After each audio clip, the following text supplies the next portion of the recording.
Hello, franchise friends. A very good Hello. afternoon to you. I hope the sun is shining where you are. It certainly is for me.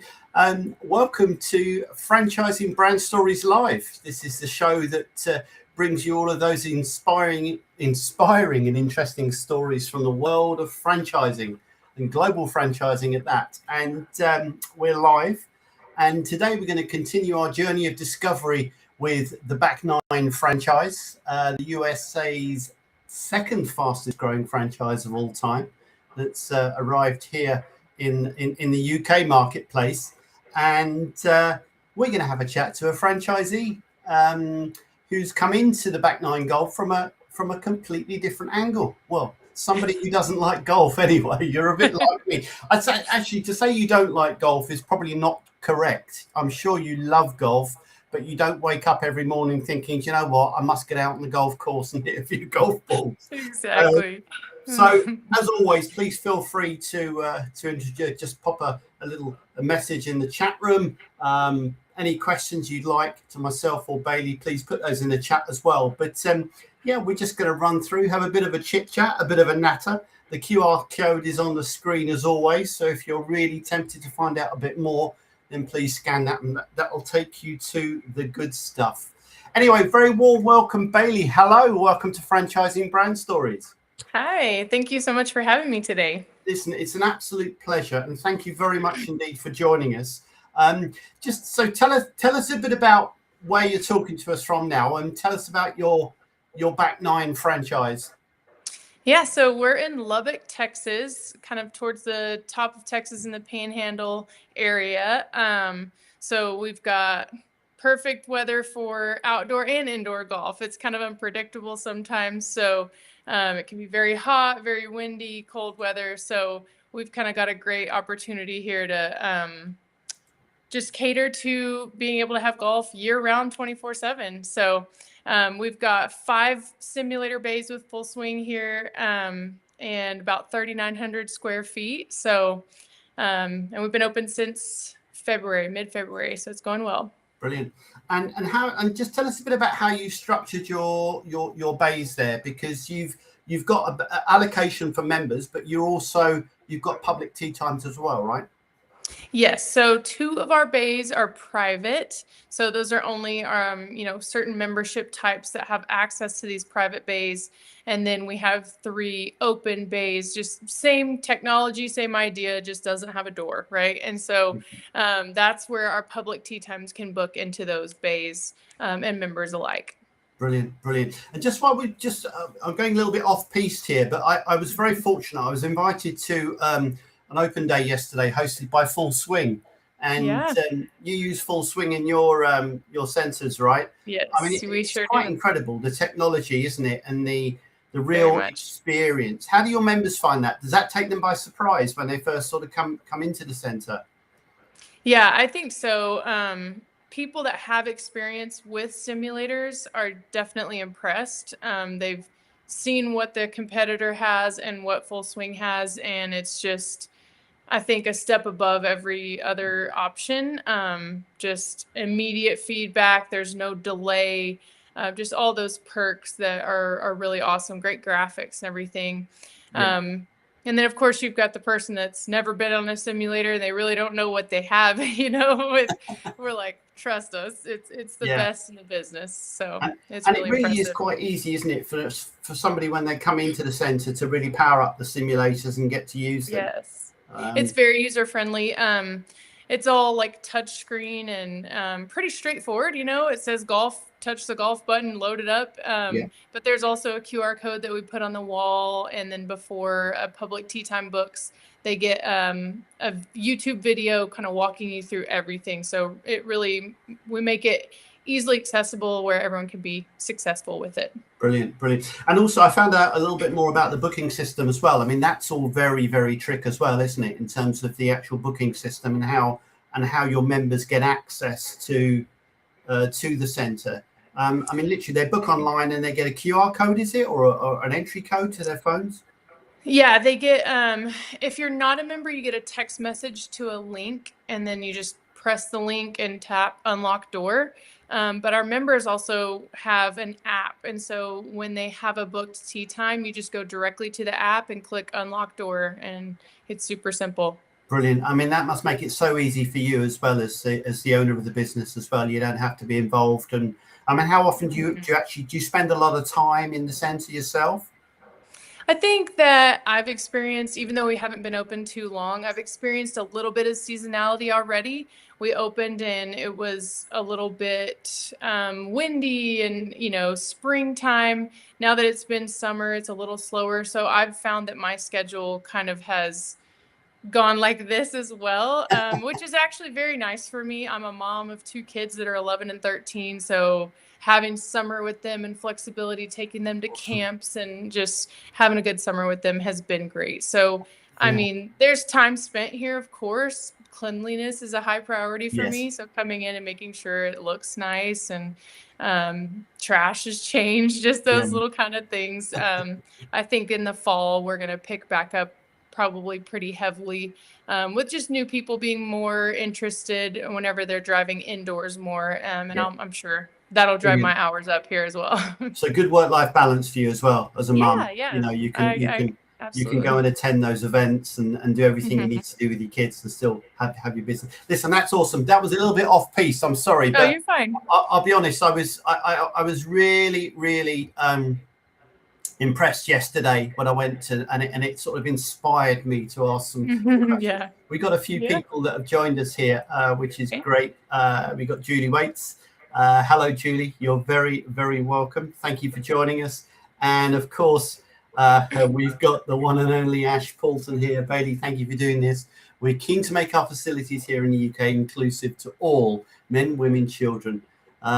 Okay, we've got a question here as well, which we will pick up at the end there as well. But listen, I'm really itching to get into this story, and I want to start with the obvious question. Really, I mean, I know you're personally not a big golfer yourself. Obviously, Hmm. you've got your husband. I know likes golf, but what made you really look seriously at the Back Nine Golf franchise as a non golfer, I guess. Yeah. Well, honestly, my husband kind of led the way in that for us. So I was previously working at a boutique gym here in town, managing that. And it was a franchise model as well. And so, we were kind of thinking long term, what are we doing for us, and a franchise being able to run something like this that's membership model, kind of familiar on the back end side of things, running social media.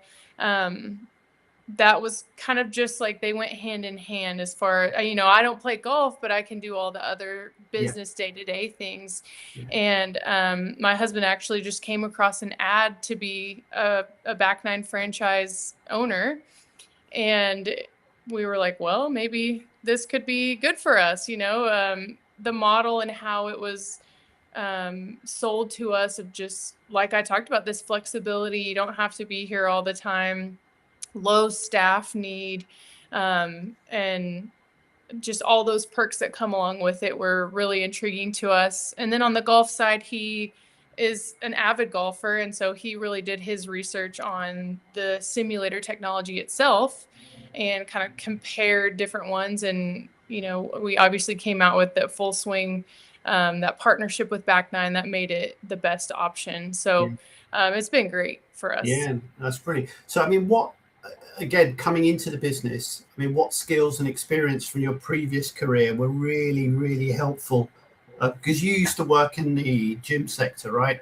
You used to Hmm. be in the gym sector. I think Yes. you're also a bit of a used to play, excuse me, college netball as well. So, were Yes. there some real skills and experiences that you thought, okay, I might not know too much about golf, but Hmm. there are Yeah. certain things that I can apply into this business to be successful. Yeah. I think on the logistics side, being on a computer, managing memberships, payments, all the stuff that goes along with a membership that the day to day requires sometimes. I think I did that exact thing in the gym industry. And then, like I said, social media, if you've never been on the back end of the admin side of social media, it can Yeah, be kind of daunting. And so I had that experience with the gym as well. But I think the biggest thing is probably just the people side, right? Yeah. Like when someone was new at the gym, we walked them through step by step, I'm going to hold your hand through this workout, make sure you feel comfortable, and just being able to communicate well with people, make them feel welcome, all those kinds of things. And I think that directly applies. They may not be nervous to come in, they're excited to play golf, but showing them how to use the technology, just making sure they feel like really confident in it and that they're having a great experience. Yeah. So, I mean, obviously, it's quite clear that for you then, I was going to ask this next question about, it doesn't come across that you had any fears about not loving golf in terms of taking the business on, because you obviously, that didn't really come into it. I guess, would it be right in saying that it was about the, what skills and experience you could bring to the business to make sure it was successful? And you've already touched upon that in your previous career as well, because I think that's really important. Yeah. I think that there was a little bit of a worry of that for me. We do demos, which is like a free 30 minutes to an hour to show somebody the place and the system. And there was a little bit of worry of like, what if I don't know all of the golf jargon and I can't physically hit it myself to show them like, okay, look, but we just learned like, they want to get out there and do it themselves. As long as I know how to use the system, show them to get to where they want to go and just how to work everything properly. The client really wants to be the one that gets in there and hits the club, right? And so instead of me showing them how to do it, I'm just, okay, get up there and hit it. Okay, see how it shows you the replay with the video. Isn't this cool? Kind of just talking them through those features of what makes it awesome. And so it's incredible. Since opening, it's been fine. Excellent. So really, I guess, so leading on from that, was there any sort of steep learning curves of understanding the product, the technology, and the customer base? I learned 3 new things yesterday. One was called a gimme, which I didn't know what the hell that. One was a fade and a slice. Somebody shouted out slice when I was on the tee anyway. But was it a steep learning curve for you, if you like, just understanding the products and the tech and getting to really relate with the customer base, who are all, the people that come to Back Nine Golf. They're golfers. Yes. Yeah, they're all people that want to improve their game, right? That's how it's set up. It's not it's for people that know golf and like golf and are passionate about it. So let me stop yabbing. Let me ask you the question: Was there a steep learning curve in that respect for yourself? Yeah, I would say, even though I'm not a golfer, I've ridden on the course with my husband, and heard him. He watches golf tournaments. I see him on YouTube golf on his phone. So I'm hearing some of these things, this language, this jargon. So I was a little familiar with some golf terms.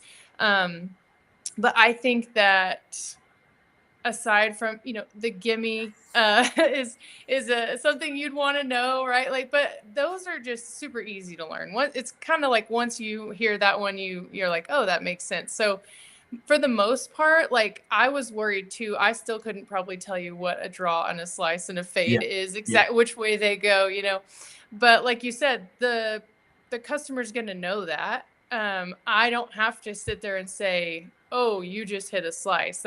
It's really not my job. I'm introducing the technology, where to push the buttons. Here's the settings that you need to know. So the tech itself, like I said, it's very user friendly. And so even just coming in as the owner and learning it, it's pretty easy to pick up and follow. I really didn't feel like an overwhelming struggle or anything like that to learn the tech and the language or anything like that. Good stuff. Okay. And so was there anything that surprised you most about running a golf focused business from somebody outside that world? Honestly, maybe it's not a surprise. It's just funny how obsessive golfers can be with the sport. I think that the 24/7 unlimited access for members is huge, and we saw it immediately. We opened our doors. Those founders that kind of had an idea of what was going to be so awesome about us with Full Swing. They came in, and I mean, we've got people here every single day. When we first opened, it could have been twice a day. Like, they're just obsessed, right? And so it's just funny and surprising how often they really are coming and using it. And we've got a guy that called me and signed up, and he said, "Can I come at 4 a.m.? Will the days be booked?" I'm like, "No, you're good." So he's wanting to come in before work that early, and I'm like, "We can do that So for that's you." cool. I So mean, it's yeah. genuinely 24/7. I mean, literally, people can get up in the middle of the night and they can't sleep. They can just come down and Yeah. and play St Andrews or whatever it may be, or Yes. one of the courses. I mean, that's Yeah. awesome. So This, I think, obsession is a strange thing, isn't it? I guess unless you're into it, you don't understand it. But from a business point of view, that's good for business, right? yeah. Because Yeah. these people are obsessed with something. They want to make sure that they're improving their game, and that is good for business because that's an Yeah. important part of what they do. And particularly Yeah. if you're looking for them to commit to a regular membership fee, yada yada yada. That's really Yeah. important. So I don't think obsession's such a bad thing, really. No, no, no. It's It's good for just business.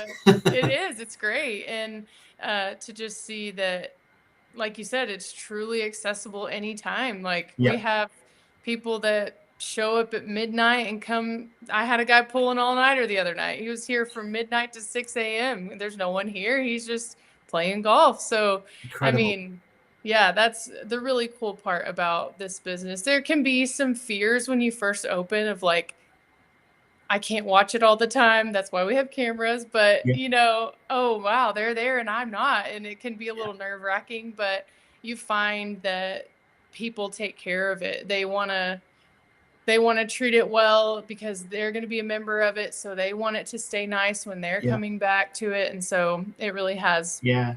been a Yeah, that actually non-issue. came out when I was having a chat with Damien last week. That his members just feel part of it. They take a Hmm. bit of ownership. Yeah.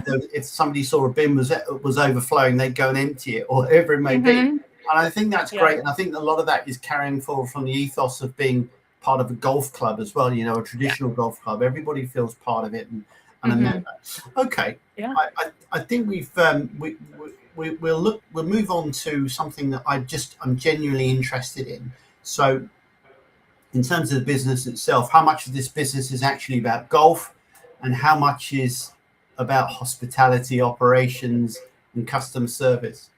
Yeah. I think that obviously a huge portion of it is golf. I think if the technology was no good and the experience on the simulator was iffy, people wouldn't keep coming back. So maybe that's the operations side of things. Yeah, But I think that hospitality is huge.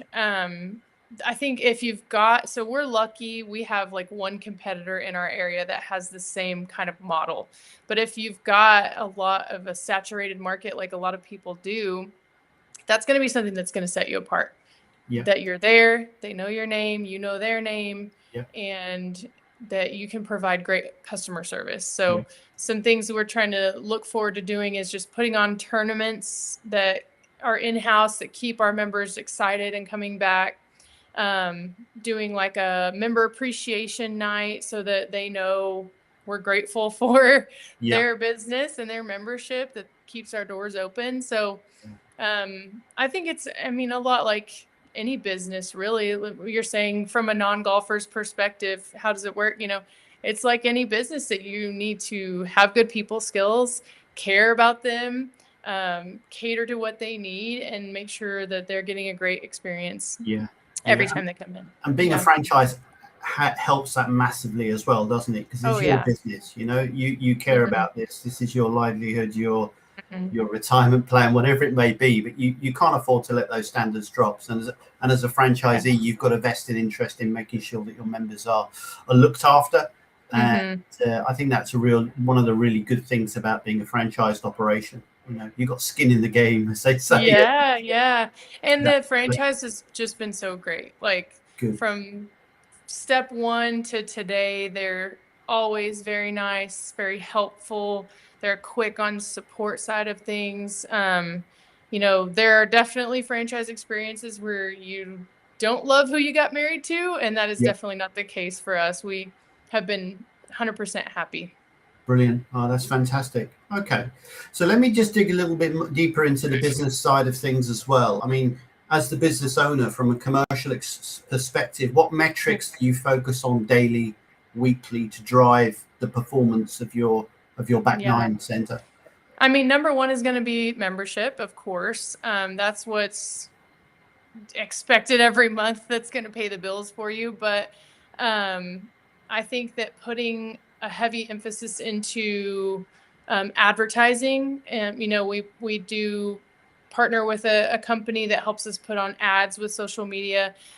Just getting your name and your brand in front of people and brand awareness, going to tournaments, hosting things. Like, you still just have so many people in your area, even though we feel like we're kind of a close-knit community, that don't know we're here. So Yeah. having that awareness and just constantly getting your name out there. But I think that number two to memberships would be public tee times. Like, Okay. those are going to be a huge supplement to our income every month. So maybe we do some flash deals on social media, or our ads are pushing a buy one, get one free. We've done that. So it lends itself to a possible membership without having to really like beg them to come in, because they're already interested. Yeah. But sometimes we're like, these people that are repeat public tee times, we're happy with, because Yeah. they're paying higher than, per hour what a member would if Yeah. their members are really using it like they can. Yeah. And it's just a huge supplemental income is those public tee times. So we charge $65 an hour. So, I mean, if you can get that 3 times in a day, 10 times over a Yeah. weekend, like it starts to add up I very love that. quickly. I love that, and that's reflective in terms of how you set your center up as well. And I think, Mm-hmm. and again, I know back nine franchisees do things differently. They have a different mix of whether it's all membership or more Mm-hmm. sort of public tea times. But was Mm-hmm. that choice made based on the marketplace in which you operate, the location which you operate? Did the data show you that's what your location needed to be? Mm-hmm. I mean, how did you In arrive? reference to members only versus allowing the public in? Yeah, yeah. Yeah, I think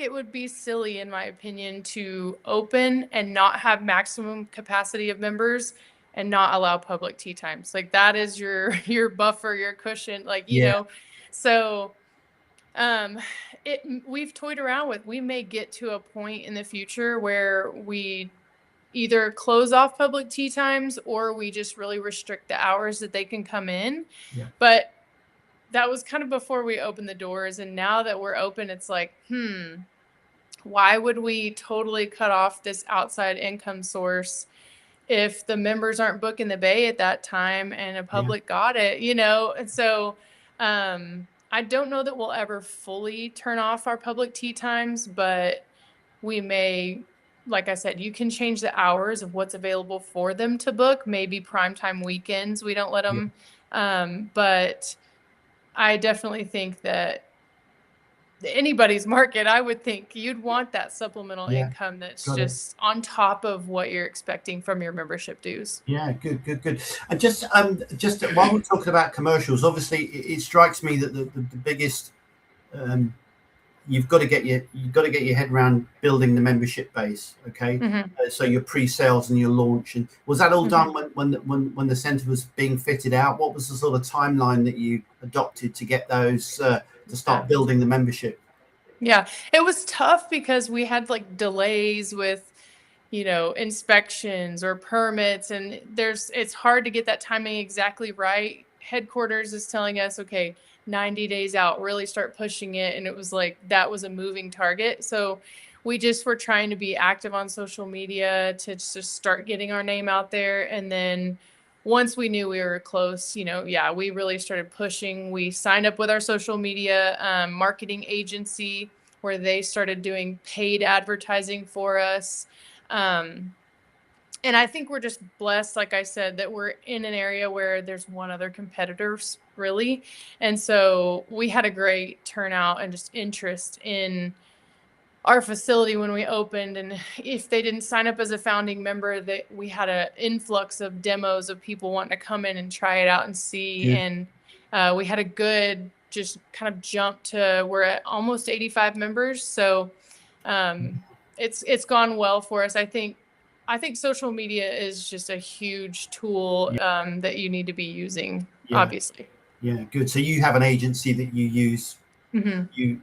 You retain their services to provide that on an ongoing Correct. basis. Yeah, good. Yes. Good stuff. Yeah. Good stuff. Okay.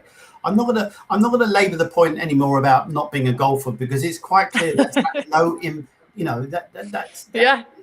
hasn't put you at a disadvantage at all. And I think that's encouraging for people, because it's a great business concept. It's a low overhead and high margin business with that taps into the passion and obsession of people that want to improve their golf. So I think that's fantastic, and I think it's great that it's open to everybody. Here we are. Julie's just asked us a question here. Thank you very much, Julie. I appreciate it. But Julie asked, how does founding member status work?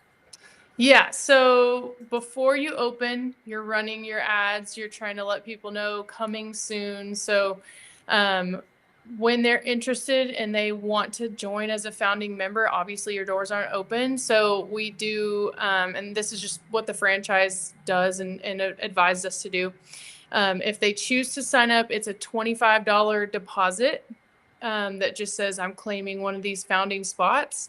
And then once we get to doors opening, we did a week where we did founding members only before we opened to the public. And so we reached out, let them know the date that was coming, and that the remainder of their membership dues would bill on that date, and they could start coming in booking. And so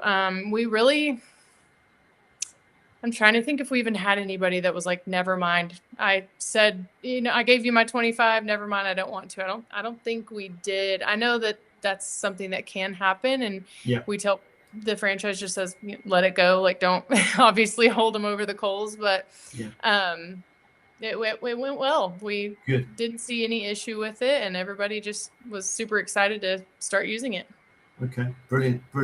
I'm going to bring back Ash here, because his question be really interesting. And Ash is the UK CEO of Back9, and I think it's great that he's asked this question. And he's asked, what tips do you have for us here in the UK so everyone feels welcome and it doesn't feel like the traditional old boys club? Yeah.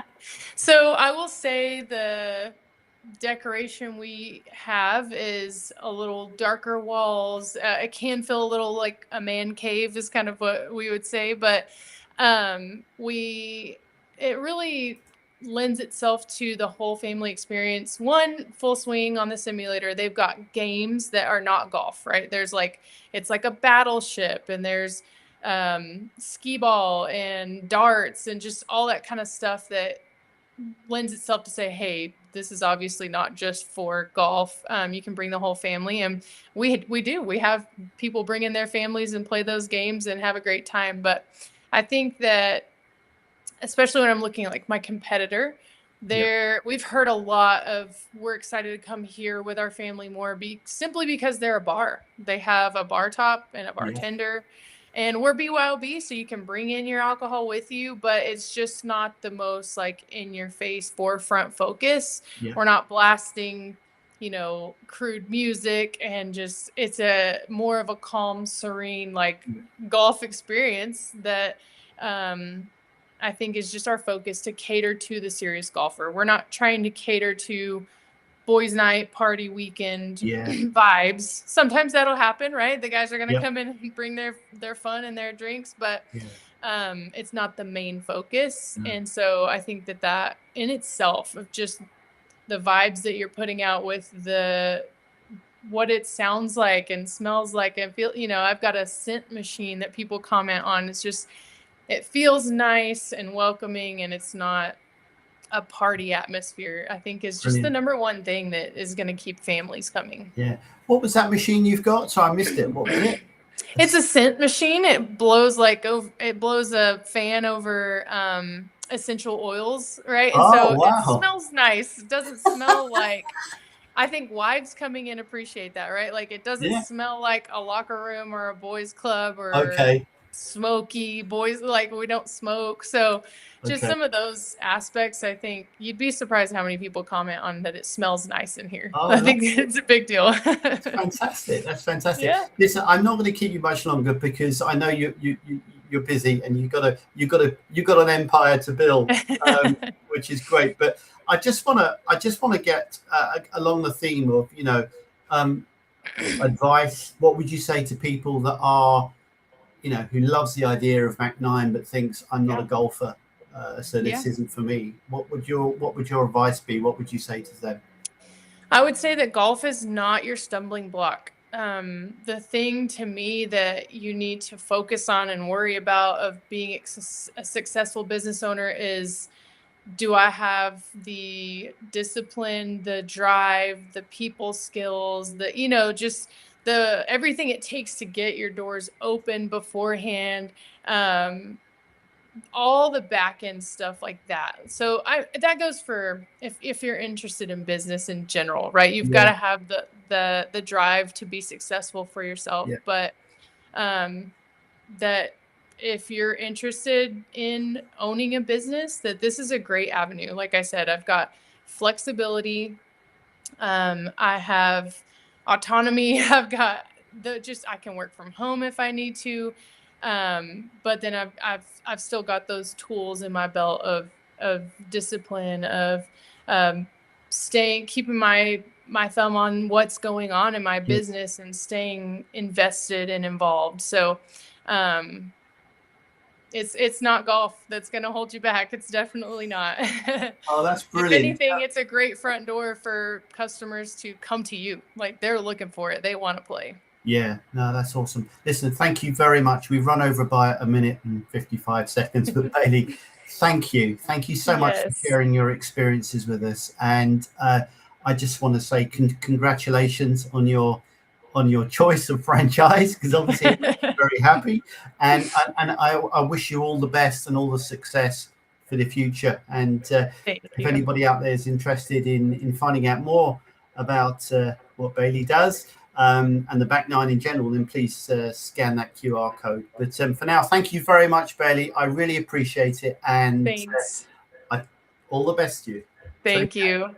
See you. Bye bye. Bye.